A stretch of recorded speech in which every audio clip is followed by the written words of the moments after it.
నీ బిడ్డలు గొప్పవారు కావాలన్నా, నీ కుటుంబంలో ప్రవక్తలు లేవాలన్నా, నీ సంఘములో యాజకులు లేవాలన్నా, నీ సంఘము సువార్థికులను కనాలన్నా, నీ దేశానికి, ఈ రాష్ట్రానికి, ప్రపంచానికి, పట్టణాలకి, గ్రామాలకి దేవుని యొక్క శక్తిని విడిపించడానికి యాజకులు, ప్రవక్తలు, ఆ యొక్క సువార్థికులు, దేవుని చేత అభిషేకించబడిన వారు లేవాలంటే సంఘములో ఉన్న స్త్రీవైన నీవు ప్రార్థన కోసం ముందుకు మొఖాలు వంగాలి సహోదరి. అది ఉండదు. ఏ ముచ్చట్లండి? అన్ని ముసలమ్మ ముచ్చట్లు. అక్కడ మాటలు ఇక్కడ చెప్పడం, ఇక్కడ మాటలు అక్కడ చెప్పడం, ఇంటింట చిచ్చు పెట్టడం, ఇది మన పని. అందుకని దేవుడు అంటున్నాడు, ఏం మానేసేయాలట? ఈ లోక వార్తలు చెప్పటం మానేసేయాలి. ఈ సంఘానికి వచ్చిన నీకు వాళ్ళ క్యారెక్టర్ గురించి, వీళ్ళ క్యారెక్టర్ గురించి, ఆ కుటుంబం గురించి, ఈ కుటుంబం గురించి, వారి బట్టల గురించి, వీరి సంగతులు, ఆరి సంగతులు, వాళ్ళకి ఎవరికి ఉండాల్సిన బలహీనతలు వాళ్ళకు ఉంటాయి. ఎవరిని ఎలా తయారు చేయాలో, ఎలా సిద్ధపరచాలో దేవుడు ఏం చేస్తాడంటే తన సంఘములో, తన యొక్క దేవుని సేవకుల ద్వారా, తన వాక్యం ద్వారా వారిని చెక్కుతూ ఉంటాడు. ఒకవేళ నీ తోటి సహోదరులు బలహీనతలు బయటకు ఎక్స్పోజ్ అయినప్పుడు నిజంగా ప్రార్థనా పర్రాలని స్త్రీవైతే నువ్వు మోకరించి ప్రార్థన చేయాలి తప్ప వారి గురించి నెగిటివ్గా మాట్లాడకూడదు. జాగ్రత్త. ఎందుకంటే నువ్వు సంఘానికి వచ్చేది దేవుని కోసం పెరగటానికే. నువ్వు దేవుని సన్నిధికి వచ్చేది ఎందుకంటే నీ వలన గొప్ప ప్రణాళిక దేవునికి ఉందండి. మోషే తల్లి ద్వారా మోషే మీదకి ఏం ప్రణాళిక వచ్చిందంటే దేవుని ప్రణాళిక వచ్చింది. దేవుని ప్రణాళిక మోషే నెరవేర్చడానికి మోషే పెద్దవాడైనాక ఆయన వంతు ఆయన ప్రయాస పడ్డాడు. ఎందుకంటే తల్లి ప్రయాసం వ్యర్థం కాలేదు, తల్లి వేదన వ్యర్థం కాలేదు, తల్లి కష్టం వ్యర్థం కాలేదు, తల్లి పడినటువంటి పోరాటం వ్యర్థం కాలేదు. కానీ ఒక్క స్త్రీ శోధన, ఒక్క స్త్రీ ప్రసవేదన, ఒక్క స్త్రీ కన్నీరు అనేక లక్షలాది తల్లులకి విడుదలనిచ్చింది. దేవుని బిడ్డలారా, ఎంత మంచి ప్రవక్త అండి మోషే ఈ భూమి మీద. ఒక మంచి తల్లిగా ఉండమ్మా నువ్వు ఈ రోజు నుంచి. ఒక మంచి సంఘములో ఒక మంచి బిడ్డగా ఉండు నువ్వు. సంఘములో నేను చూసినప్పుడు దైవజనుడికి ధైర్యం ఉండాలి. నీ ప్రార్థన ఎట్లుండాలంటే నువ్వు వచ్చి మోకరించి ఇక్కడ ప్రార్థన చేస్తున్నా, నువ్వు సంఘం కొరకు, దేశం కొరకు, రాష్ట్రం కొరకు, ప్రజల కొరకు, అనేకుల కొరకు, విడుదల కొరకు ప్రార్థన చేస్తున్నా, నీ ప్రార్థన ద్వారా దేవుని యాజకుడు, సేవకుడు ఇంకా బలం పొందుకోవాలా. దైవజనుడికి ఒక స్త్రీవైన నీవు అండగా ఉండాలి. ఎందుకంటే దైవజనుడితో ఎలా ఉండాలంటే మీరు చెయ్యండి, మీకోసం మేము నిలబడతాం. నువ్వు దైవజనుడు ఆయన కొరకు ప్రార్థన చేయాలి, ఆయన పక్షంలో నిలబడాలి, ఆయన కోసం దేవుని సన్నిధిలో విజ్ఞాపన చేయాలి, ఆయన కోసం సంఘంలో నువ్వు చేయవలసింది చేయాలి. ఎందుకంటే ఒక్క సేవకుని ద్వారా దేవుడు తన రాజ్యాన్ని కడతాడండి. ఎన్ని సంవత్సరాలు పాపం ఇశ్రాయేలు ప్రజలు ఎంత యాతన అనుభవించారండి. ఐగుప్తులో ఎంత వేదన అనుభవించారు. కానీ వారి వేదన చూసి, వారి కన్నీరును చూచి దేవుడు ఏం చేశాడంటే ఒక గర్భాన్ని తెరిచి, ఒక గర్భములో నుంచి వచ్చిన ఆ జనాంగము ద్వారా దేవుడు తన రాజ్యాన్ని కట్టాడు. దేవుని బిడ్డలారా చూడండి, హన్నా గర్భం లేనప్పుడు ప్రార్థన చేసింది. ఏమనంటే ఒక్క కుమారుని నువ్వు దయచేస్తే నేను ఎవరికి ఇస్తానంది? నీకు సేవకి ఇస్తాను. ఒక్క కొడుకుని ప్రభువా, ఒక్క బిడ్డను నాకు ఇస్తే తిరిగి నీకు ఇస్తాను. చూడండి, ఒక్క బిడ్డని దేవుడు ఇవ్వగానే ఇమ్మీడియట్ గా తీసుకొచ్చి దేవుని సన్నిధికి అప్పచెప్పింది. ఎప్పుడైతే ఆమె త్యాగం చేసిందో, ఆమె అప్పచెప్పిందో, ఆమె వదులుకున్నదో దేవుడు ఆమె గర్భాన్ని తెరిచి ఆశీర్వదించాడు. అంతేకాక సమూయేలు గడగడలాడించే ప్రవక్తగా ఉన్నాడండి. ఆయన ఊరి గవిని యొద్దకు వస్తుంటేనే ఊర్లో ఉన్నవారు అనేవారు, అయ్యా నువ్వు సమాధానముతోనే వస్తున్నావా ప్రవక్త? బైబిల్ గ్రంథంలో చూడండి, యేసుక్రీస్తు బయటికి రావటానికి మరి ఎంత బాధపడి ఉండొచ్చు, త్యాగం చేసి ఉండొచ్చు, ధైర్యంగా ఉండొచ్చు. అన్ని పోయినా పర్వాలే, నా ప్రభు దాసురాలైన నాకు నీ చిత్తము చొప్పున జరుగునుగా కాందండి. స్త్రీలు ఎట్లుండాలి? కష్టం వస్తే, బాధ వస్తే ఏడ్చుకుంటూ కూర్చోవడం కాదు. కొంచెం బాధ వస్తుందనగానే ఏడుస్తూ ఉంటారు, కొంచెం కష్టం వస్తుందనగానే ఏడుస్తూ ఉంటారు, కొంచెం దిగులు అనగానే ఏడుస్తూ ఉంటారు, చిన్న విషయాలకి ఏడ్చేస్తుంటారు, కొన్ని విషయాలకు బేలగా మారిపోతారు. అయ్యో అని ఏమొస్తుందంటే ఇంకొక ఈ మధ్యలో డిప్రెషన్ ఏమొస్తుందండి? 99% ఈ రోజుల్లో డిప్రెషన్ కేసులు ఎక్కువైపోతున్నాయి. అంటే ఏమైపోతున్నారు? పిచ్చివారిగా మారిపోతున్నారు. ఏమైందంటే డిప్రెషన్కి అయిపోతున్నాను నేను ఏం చేసుకోవాలో అర్థం కావట్లే. ఎప్పుడొస్తుంది నీకు డిప్రెషన్ అంటే నీలో దేవుని శక్తి లేనప్పుడా. నిజంగా నీ దేవుడు ఎవరో, ఆయన ఎంత శక్తిమంతుడో, ఆయన ఎంత గొప్పవాడో నువ్వు ఎరగనప్పుడు దేవుని బిడ్డలారా. కాబట్టి ఈరోజు వాక్యం చెప్తుంది ఏమనంటే, మనం గొప్ప ప్రవక్తలని బయటికి తీసుకొని రావాలి, గొప్ప గొప్ప వారిని మనం బయటికి తీసుకొని రావాలి. మన ద్వారా ఎవరు బయటికి రావాలండి? కొంతమందికి అలవాటు కదండి, ఎక్స్పోజ్ అయిపోతూ ఉంటారు, అందరి ముందు లీడర్షిప్ చేస్తూ ఉంటారు. నిజంగా ఇవన్నీ చేసేవారు ఎప్పుడూ కూడా బయటికి తేడండి దేవుడు. మరియా ఆమె పశువుల పాకలో కన్నది, కానీ అక్కడికి ఎవరు వచ్చారండి? జ్ఞానులు వచ్చారు, అనేకులు వచ్చి అక్కడ మొక్కి, అమ్మా నీ గర్భము దాల్చిన నువ్వు ఇంత చక్కటి కుమారునిచ్చిన నువ్వు ధన్యురాలివి అన్నారు. నువ్వు ధన్యురాలిగా ఉండాలంటే స్త్రీలకి స్క్రీన్ వెనకుండే మనసు ఉండాలండి. భర్తను డామినేట్ చేయడం కాదు. డామినేట్ చేస్తూ ఉంటారా కొంతమంది? ఏమంటారండి, నేను చెప్పింది నువ్వు, నీకు తెలివి లేదయ్యా, బుద్ధి లేదయ్యా, ఎన్నిసార్లు చెప్పినా నీకు అర్థం కాదు, నేను చెప్పేది నువ్వు, తెలివి లేదయ్యా మా ఆయనకి, అందరి ముందు చెప్పేస్తారు. ఇంకా అలా ఉండొద్దు దేవుని బిడ్డలారా. నీకు తెలివిచ్చి ఉండొచ్చు, సాటి అయిన సహాయంగా ఒక స్త్రీగా నిన్ను పెట్టుండొచ్చు దేవుడు. కానీ నువ్వేం చేయాలంటే నీ తెలివి, నీ జ్ఞానము, నీ సాకారము నీ భర్తకి కిరీటం లాగా ఉండాలి. ఎలా ఉండాలండి చెప్పాలి? మన కిరీటం, మనమే కిరీటం లాగా ఉండాలని ఆశపడుతుంటాం. మనమే ఎక్స్పోజ్ అయిపోవాలి, మనమే బయటపడాలి. స్త్రీలకి ఈ మనసు తీసేసుకోండి మీరు. ఏ మనసు? చూడండి, మోషే బయటకు వచ్చాడు, కానీ మోషే తల్లి బయటకు వచ్చిందా? వచ్చిందండి? రాలేదు కదా. మనం ఇప్పుడు ధ్యానం చేసుకుంటున్నాం.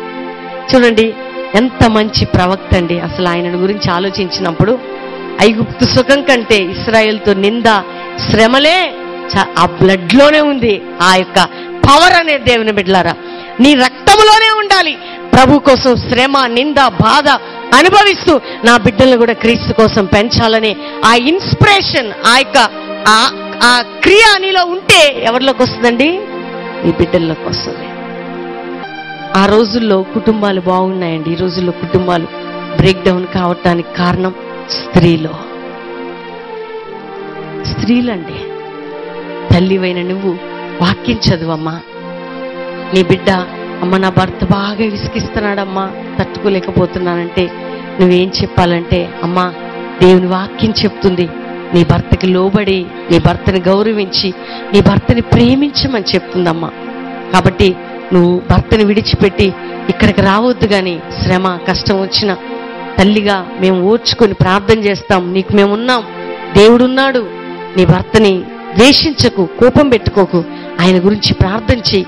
ఆయన ఎంత చెడ్డవాడైనా ప్రేమ వచ్చేసాయి. మూర్ఖుడు వదిలిపెట్టి వచ్చాయి, మూర్ఖుడు వచ్చాయి అంటారు. ఎవరండి? ఎవరు చెప్పండి? అది తల్లి ప్రేమ. యేసయ్య ప్రేమ ఏమంటుందో తెలుసా? నేను నిన్ను రొట్టెని విరిచినట్టు విరుస్తున్న నా ప్రియ కుమార్తె, నువ్వు విరవబడి పగలగొట్టబడి ఆశీర్వదించబడాలి అంటది యేసయ్య ప్రేమ. అమ్మ ప్రేమ ఏమంటదంటే, అమ్మ నువ్వు వద్దమ్మా, నువ్వు ఆ కష్టాలు పడ్డం నేను చూడలేనమ్మా అంటది. ఒకసారి ఆలోచించండి. కష్టపడ్డానికి మోషే తల్లి ఇష్టపడిందా? చెప్పండి అమ్మా తల్లులు, కష్టపడ్డానికి ఇష్టపడిందా? ఇష్టపడినందుకు ఆమె పడిన కష్టానికి దేశం మీద ఒక గొప్ప ప్రవక్తని సంపాదించుకుంది. దేవుని బిడ్డలారా, నీ బిడ్డలు కష్టాల్లో ఉన్నప్పుడు, శ్రమల్లో ఉన్నప్పుడు, ఇబ్బందులు ఉన్నప్పుడు, ఇరుకుల్లో ఉన్నప్పుడు, వ్యతిరేకతలు ఉన్నప్పుడు వారిని ఎంతసేపు బుజ్జగించడానికి, వారిని ఎంతసేపు ఆ బాధ నుండి బయట తీసుకురావడానికి ప్రయత్నం చేయొద్దు. కానీ శ్రమల్లో విజయం సంపాదించడానికి దేవుని కోసం నిలబడాలి. దేవుని బిడ్డలారా, ఏం సంపాదించడానికండి? గట్టిగా చెప్పండి అందరూ. పారిపోకండి. మీ భర్త మంచివాడు కాకపోతే ఎక్కడికి పారిపోవద్దు. స్త్రీలు చెప్పండి అమ్మా, ఎక్కడికి పారిపోవద్దమ్మా చెప్పండి. నేను మా పాస్టమ్మని చూశానండి, ఆ శ్రమలు చూస్తే అనిపించేది ఎవ్వరుండరు.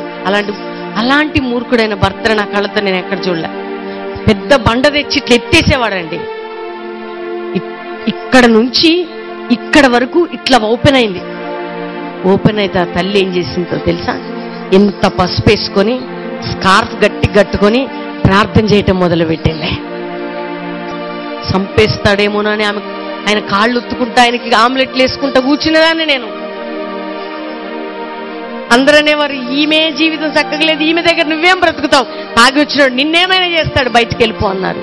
కానీ రియల్లీ అన్ని కష్టాలు పడ్డది నేను కళ్ళతో చూశా. అందరూ వచ్చి ఏడ్చారు, విడిచిపెట్టేయమ్మా వద్దు అటువంటి వాడు.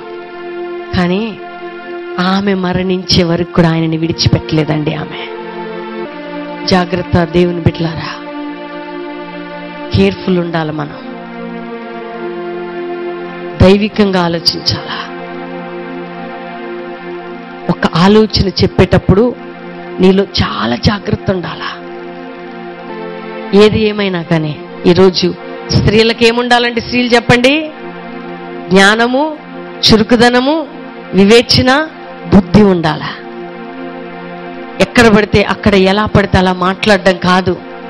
మన వేషధారణ, మన జీవిత విధానం, మన లైఫ్ స్టైలు మన బిడ్డలని, మనలాంటి అనేక మందిని ప్రభావితం చెయ్యాల. రెండోదిగా మన ప్రార్థన, మన కన్నీరు, మన విజ్ఞాపన, మనకున్నటువంటి దేవుని సందులో దేవుడు మనకిచ్చిన ప్రత్యక్షత ద్వారా అభిషక్తులను మనము లేపాలి. ఎవరిని లేపాలండి? స్త్రీలు. యేసుక్రీస్తుని బయటికి తీసుకొచ్చింది ఎవరు? మరియా. యేసుక్రీస్తు ఆ యొక్క పునరుద్ధానం యొక్క ప్రత్యక్షత బయటికి తీసుకొచ్చింది ఎవరు? మగ్దలేని మరియా. యేసుక్రీస్తు యొక్క ఏమంటారు ఆ గొప్పతనాన్ని, అంటే యేసుక్రీస్తు ఏ వంశంలో నుంచి బయటకు వచ్చాడు చెప్పండి? దావీదు వంశంలో నుంచి. ఎక్కడండి అది? రూతు, బోయాజ్ వరకు. అంటే రూతు ఎంత దైవికంగా ఉంటే, రూతు బోయాజు వంశావల్లో నుంచి. స్త్రీలు నువ్వెంత దైవికంగా ఉంటే అమ్మా అంతగా దేవుడు నిన్ను ఆశీర్వదిస్తాడు. అందుకని దైవత్వము కలిగి మనం ఉండాలంటే ఏం కలిగి ఉండాలమ్మా? ఎవరైనా వచ్చి నీ దగ్గర ఏం చెప్పినా, ఎవరైనా వచ్చి నెగిటివ్గా చాడీలు చెప్పినా వినటం కాదు, వాటిని పట్టించుకోవద్దు. కానీ నువ్వు దైవికంగా ఆలోచించాలి. ఎలా ఆలోచించాలమ్మా చెప్పండి కదా? కొన్నిసార్లు కొంతమంది మీకు మీ ఇళ్ళకు వచ్చి మాట్లాడుతూ ఉంటారు, అదొకటి ఇదొకటి. లేకపోతే మీ ఇంటి పక్క వారు, మీ చుట్టుపక్కల వారు, లేకపోతే సంఘం నుంచి దూరమైన వారు ఏదైనా మీ ఇంటికి వచ్చి మాట్లాడుతున్నప్పుడు బుద్ధి కలిగిన భార్య భర్తకి ఏం సలహా ఇస్తుందంటే మంచి సలహా ఇస్తుంది. శూన్యమీరాలు ఏం సలహా ఇచ్చిందండి భర్తకి? మన ఇంటికి వచ్చు పోవుచున్న దైవజనుడు, భక్తి కలిగిన దైవజనుడు అంది. ఎందుకు ఆ సలహా ఇచ్చిందంటే భక్తి కలిగిన స్త్రీ కాబట్టి. భక్తి లేని స్త్రీలు ఏమంటారంటే, అయ్యా నువ్వు దేవుణ్ణి నమ్మినా లాభం లేదు, ఆ దైవ సేవకుని నమ్మినా లాభం లేదు, వాళ్ళకే అట్లా జరిగింది, ఇక మనకు జరగదా, అందుకని మనం ఎవరిని నమ్మొద్దు. బుద్ధి లేని స్త్రీలు మాట్లాడే మాటలేవి. అందుకనే దావీదు సౌలు యుద్ధం చేసినప్పుడు, సౌలు వస్తుంటేనట, దావీదికి 10,000 కొలదియు, సౌలుకి నోరాగక 1,000 కొలదియు అన్నారు. అంతే. దావీదికి 10,000, సౌలుకి 1,000 కొలది. ఎవరట అన్నదా మాట? స్త్రీలండి, మహాప్రవక్తనీలు వీళ్ళు. నోరు ఆగదు కొంతమందికి. మంచి భర్తను చెడగొడతారు. దాన్ని బట్టి నీ భర్త సాక్ష్యం సేవకుని దగ్గర చెడిపోయింది. ఇప్పుడు 1,000 కొలది 10,000 కొలదని ఎప్పుడైతే తేడా చూపించారో, సౌలు విషపు చూపు దావీదు మీదకి వచ్చింది. దేవుని బిడ్డలు, దీనికి కారణం అందరు చెప్పండి అమ్మా, స్త్రీలు. ఆ మాట అనకుండా ఉంటే, ఇద్దరిని కలిసి ఒకరే రేంజ్లో చూస్తే అసలు దావీదు జీవితంలో యుద్ధము ఉండేది కాదు. జాగ్రత్త. నీ భర్తకి దైవ సంబంధమైన సలహాలు ఇచ్చేటప్పుడు చేతకాని మాటలు మాట్లాడొద్దు స్త్రీలారా. గొప్ప ప్రణాళిక పోతుంది నీ కుటుంబం మీద. ఒకటే సూత్రం మీకు చెప్తాను, మనం ఇట్లా ఉన్నంత కాలం ఇట్లా పడుతుంది, కానీ మనం ఇట్లా ఉన్నంత కాలం పైనుంచి 2 గుప్పిలు నీ కోసం విప్పబడతాయి. కాబట్టి అడుక్కు తింటాం మానేద్దాం. వాళ్ళ ఆస్తులు, వీళ్ళ ఆస్తులన్నీ మానేద్దాం. మనం ఎవరిని అడుగుదామంటే, సర్వ సంపదలు, జ్ఞానములు, గుప్తములు ఉన్న సర్వశక్తి కలిగిన దేవుడు ప్రభుని యేసుని అడుగుదాం. ఆయన మనల్ని ఆశీర్వదిస్తాడా? ఆయన ఇచ్చాడంటే నేనే నీకు ఇచ్చిన అనడు. ఎవరు నీకు ఇచ్చినా నేను చేయబట్టే నీకు వచ్చింది అంటారు. కానీ దేవుడు అంటాడు, నా ప్రియ బిడ్డను ఆశీర్వదించడం నాకు ఇష్టం అంటాడు. కాబట్టి ఎవరి బ్లెస్సింగ్ కావాలి మనకి? యేసయ్య ఆశీర్వాదం, యెహోవా ఆశీర్వాదం. దేవుడు మనల్ని ఆశీర్వదించి, మన బిడ్డల్ని ఆశీర్వదించి గొప్పవారిగా చేయాలి దేవుని బిడ్డలారా. అందుకని స్త్రీలకి సనగటం, గొనగటం, కొట్లాడటం, అది లేదు ఇది లేదు అనడం, అది ఇది ఆశించటం, ఇవన్నీ కూడా దైవ భక్తి లేని కలిగిన స్త్రీల లక్షణం. కానీ అలా ఉందామా ఇక నుండి? చెప్పండి, ఎలా ఉందాం? నీ కాటన్ చీరే ఇచ్చాడా? అందులోనే సంతోషంగా ఉండు.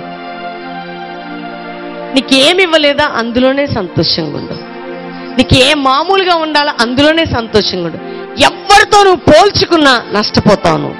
కానీ నువ్వు ఎవరితో పోల్చుకోవాలంటే ఆయనట పరిశుద్ధుడై ఉండి, దేవుని కుమారుడై ఉండి కదండి, తన్ను తాను రిక్తునిగా చేసుకున్నాడు. పాపం ఆయన ఎట్లయిపోయాడంటే మనందరి కోసం ఒక మామూలు వ్యక్తిగా మార్చబడ్డాడు యేసయ్య. ఆ మహాభాగ్యం విడిచిపెట్టకూడదని ఆయనకు తెలుసు.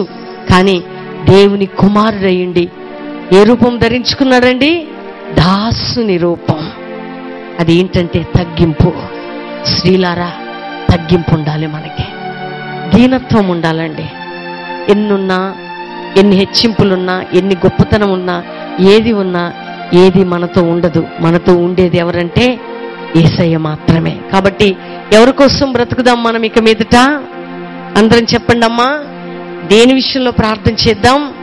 దేవుని సన్నిధిలో ప్రార్థన చేద్దాం. ఏ విషయాలకి ప్రార్థన చేద్దాం? డబ్బు కోసమా? ఆస్తి కోసమా? అంతస్తు కోసమా?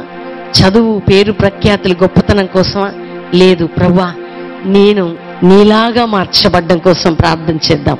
రెండవదిగా, క్రీస్తు స్వారూప్యము కలిగి ఆయన గుణాతిశయములు ప్రచురం చేసే ఒక స్త్రీలుగా, ఆ మహా సైన్యమైన స్త్రీలుగా లేవటానికి ప్రార్థన చేద్దాం. దేవుని బిడ్డలారా, కోపం మానేసుకో, గొనుగుడు మానే. అందుకని వాక్యాన్ని పట్టుకొని నడిచే స్త్రీలు, నిజంగా వాక్యాన్ని ఎత్తిపట్టి మాట్లాడే స్త్రీల జీవితాల్లో ఉపదేశము యొక్క మాటలు బయటికి వస్తాయండి. నెగిటివ్గా మాట్లాడకండి. భర్తలని ఏమంటారు? ఊరికే అనుమానించకండి, సిగ్గుపరచబడకండి. మీరు ప్రభు వైపు చూడండి. ఎందుకంటే ఏదో ఒక రోజు నీ భర్త ఆ పాపం నుంచి బయటపడి నీతో పాటు ఆయన సన్నిధికి వస్తాడు. దేని ద్వారా అంటే కేవలం నీ విధేయత, నీ ప్రార్థన, నీ తగ్గింపును బట్టి నీ సత్ప్రవర్తన ఆయన జీవితాన్ని మారుస్తుంది. కాబట్టి ఎవరు పరిశుద్ధులు కాదండి ఈ లోకంలో. కానీ పరిశుద్ధుడైన దేవుడు ఒక్కడే పరిశుద్ధుడు. కానీ అపరిశుద్ధుల్ని పరిశుద్ధులుగా మార్చడానికే యేసుక్రీస్తు ప్రభు ఈ లోకానికి వచ్చాడు. ఒక భార్యగా నువ్వు సహిస్తుండొచ్చు, శ్రమలు, వ్యతిరేకతలు, నిందలు, అవమానాలు, పోరాటాలు భరిస్తుండొచ్చు. నువ్వు భరించే ప్రతిదీ కూడా ఏదో ఒక రోజు నీ భర్తని ప్రభు కోసం సంపాదించే ఓపిక మంత్రాలుగా దేవుడు ఆ లెక్కలోకి నేను తీసుకొని రాబోతున్నాడు. కాబట్టి ధైర్యం తెచ్చుకో, దేవుడు నీతో మాట్లాడుతున్నాడు. హోలీ స్పిరిట్ గాడ్, ఇదిగో ప్రభా, ఈ కార్యక్రమం చూస్తున్న బిడ్డల కొరకు నేను ప్రార్థన చేస్తున్నాను. బలమైన స్త్రీలుగా లేపండి అయ్యా. చురుకుగా, బాధ్యతాయుతంగా, జ్ఞానం కలిగిన వారిగా, నమ్మకమైన వారిగా, అభిషక్తులుగా స్త్రీలను లేపండి ప్రభా. ఎంతమందికి కార్యక్రమం చూస్తున్నారో పరిశుద్ధాత్ముడా, ఇప్పుడే వారిని తాకునాయన. నీ అభిషేకం వారిపై దిగునుగాక. స్త్రీలలో ఉద్యమం రగులుకోవాలి ప్రభా.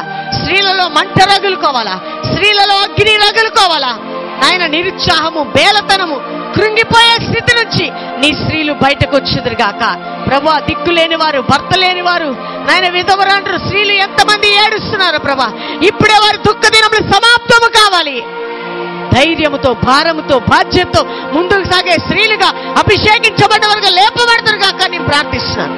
ప్రతి స్త్రీని దీవించండి, మంటతో లేపండి. ప్రవక్తలని, యాజకులని, సువార్తికులని అనేకులు లేపే పాత్రలుగా స్త్రీలను మీరు వాడుకోండి. వారి దుఃఖాలు, వేదనలు, రోగాలు, సమస్యలు, ఇరుకులు, ఇబ్బందులు అన్నీ కూడా మీరు తొలగించి మహిమ పొందమని యేసుక్రీస్తు నామములో అడుగుచున్నాం తండ్రి.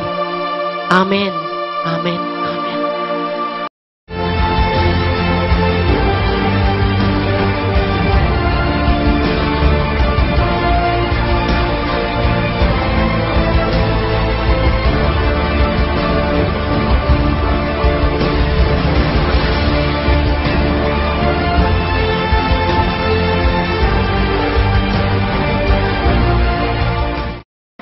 నా సాక్ష్యం ఏంటంటే, నేను నా కడుపులో గడ్డలు ఉన్నవి. నేను ఇంకా హాస్పిటల్కి వెళ్ళి 3 నెలలు ట్యాబ్లెట్స్ అవి వాడినా. ట్యాబ్లెట్స్ వాడినా కానీ నాకు ప్రయోజనం లేకుండా పోయింది.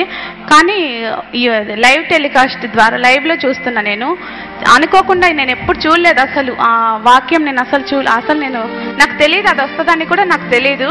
కానీ నేను అనుకోకుండా నేను పెట్టేసరికి లైవ్లో అమ్మగారు అయ్యగారు ప్రేయర్ చేస్తున్నారు. ప్రేయర్ చేస్తూ ప్రేయర్ ఆయిల్ బాటిల్ పెట్టుకొని వాటరు తర్వాత హ్యాండ్కి ఉంటే అది పెట్టేసుకొని మామూలుగా ఆ వాటర్ తాగేసేయండి మీకు రిజల్ట్ ఉంటాయి అని చెప్పేసిండ్రండి. చెప్తే నేను నమ్మలేదు. నమ్మకుండానే అది ఏముందిలే చాలా మంది దగ్గర చూస్తున్నాం కదా అన్నట్లుగానే అవి పెట్టుకొని తాగేస్తున్నాను. తాగింటే నాకు అవి తాగి మరుసటి రోజు నేను వెళ్ళి చెకప్ చేయించుకుంటే నా కడుపులో గడ్డలు లేవు, ఏం లేవు అని చెప్పేసి డాక్టర్లు చెప్పినారండి.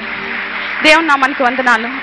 మరి ఇంకొక సాక్ష్యం ఏంటంటే అండి, నా భర్తకి ఇక్కడికి వచ్చిన రోజు అసలు ఆ నెల రోజులు అసలు జాబ్ లేదు, ఏం లేదు అసలు. కానీ మేము ఎంతో దయనీయమైన పరిస్థితులు ఉన్నాం. కాకపోతే దేవుడు శారణమ్మ మాకు ఏం చెప్పిందంటే, ఇక్కడ నుంచి వెళ్ళేవారు ఖాళీ చేతులతో వెళ్ళరు, అసలు ఖచ్చితంగా దేవుడు ఒక కార్యం జరిగిస్తాడు అని చెప్పేసి మంచి జాబ్ దేవుడు ఇవ్వబోతున్నాడు అని చెప్పిండు. ఆ క్షణమే అప్పుడే ఆ నెలలోనే మాకు దేవుడు ఒక మంచి ఉద్యోగాన్ని ఇచ్చి మేము ఇక్కడ సమృద్ధిగా ఇక్కడ చెప్పగలుగుతున్నామంటే దేవుడు ఇచ్చిన కృప వల్ల, దయ వల్లనే. దేవుడి చిన్న సాక్ష్యం దీవించి ఆశీర్వదించిన గాక. ఆమె. మా భార్య ప్రెగ్నెన్సీగా ఉన్నప్పుడు సిస్టర్ గారికి ఫోన్ చేసాం. ఎక్లాంషియా వచ్చినది అమ్మాయికి. ఎక్లాంషియా వచ్చేసి ఫిట్స్ తోటి పడిపోయినది. బ్రదర్స్ వాళ్ళు ప్రేయర్ చేయమని బ్రదర్ వాళ్ళని అడిగాను. అయితే బ్రదర్ వాళ్ళు సిస్టర్ తోటి మార్నింగ్ 7:30కి ఫోన్ చేసి ప్రేయర్ చేయించారు.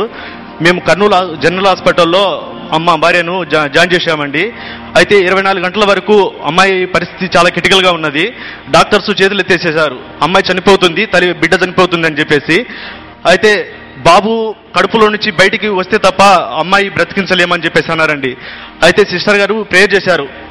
అమ్మాయి ఎటువంటి కోలుకునే స్థితిలో పడిపోయింది, ఎటువంటి కదలిక అనేది లేదు అమ్మాయి దగ్గర. అయితే సిస్టర్ గారు ప్రేయర్ చేసిన తర్వాత ఒక ½ అన్ అవర్ కల్లా అమ్మాయి మా మిస్సెస్ డెలివరీ అయిందండి. అదొకటి. అమ్మాయి డెలివరీ అయిందనే కానీ కోమాల నుంచి కోలుకోలేదండి. మరుసటి రోజు అమ్మాయి కళ్ళు అనేది తెలవకుండా ఎటువంటి స్థితిలోనే అట్లనే పడిపోయి ఉన్నదండి. అయితే బ్రదర్ గారు మా మిస్సెస్కు కళ్ళు కనిపించాడంట. అమ్మాయి నీకు బాబు పుట్టాడు, నీకు మంచి ఆరోగ్యం కలుగుతుంది అని చెప్పేసి అన్నారు. ఎవరిని కూడా మమ్మల్ని గుర్తుపట్టలేదు మా భార్య. అయితే బ్రదరు కనిపించిన తర్వాత నాకు ప్రవినయ్ కనిపించాడు, కానీ ఎవరు రాలేదు, చూడనీకి ప్రవినయ్ ఒక్కడొచ్చాడని చెప్పేసి అన్నదండి. ఇంకొక తర్వాత కోలుకున్నదేనే కానీ డాక్టర్స్ ఇంకా మళ్ళీ టెస్ట్ చేయాలన్నారు. ఫర్ డే వచ్చేసి 10 బాటిల్స్ తీస్తున్నారు బ్లడ్. అన్ని టెస్టులు చేసేవారు. అంటే డెలివరీ అయినా కూడా 3 days టైం ఇచ్చారు బ్రతకదని. తర్వాత బ్లడ్ హార్ట్ చెకప్ చేయాలా, కిడ్నీలు పోయినాయి వచ్చేసి, ఇంకా అవయవాలు ఏమి బాగలేవు అని చెప్పారు. ప్రేయర్ ఖర్చీపు బాడీ మీద పెట్టేసి చెకప్కి వెళ్ళాము. చెకప్కి వెళ్ళినమ్మటే డాక్టర్స్ చెకప్ చేశారు. కానీ ఎటువంటి ప్రాబ్లమ్స్ లేకుండా పరిపూర్ణ స్వస్థత ఉందని దేవునికి మహిమ కలుగును గాక.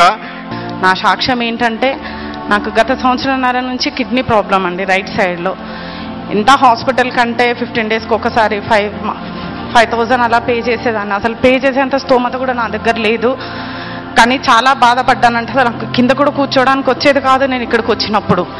అయినా చాలాసార్లు ఇక్కడ కూర్చొని ఏడ్చానండి. ఎన్నిసార్లు అంటే, ప్రభువా అందరూ నాకు ఈ వారంలోనే ప్రేయర్ చేసుకుంటే నెక్స్ట్ వారం వచ్చి నాకు మంచి జరిగింది, మాకు తగ్గిపోయింది, మేము చాలా బాగున్నాము అని అందరూ సాక్ష్యం చెప్పుకుంటుంటుంటే నాకు చాలా ఆనందం కలిగేదండి. కానీ అందరినీ ప్రభువు తన బిడ్డగా స్వీకరిస్తున్నాడు, కానీ నన్ను స్వీకరించట్లేదు ఎందుకని నేను చాలాసార్లు ఇక్కడ ఏడ్చానండి.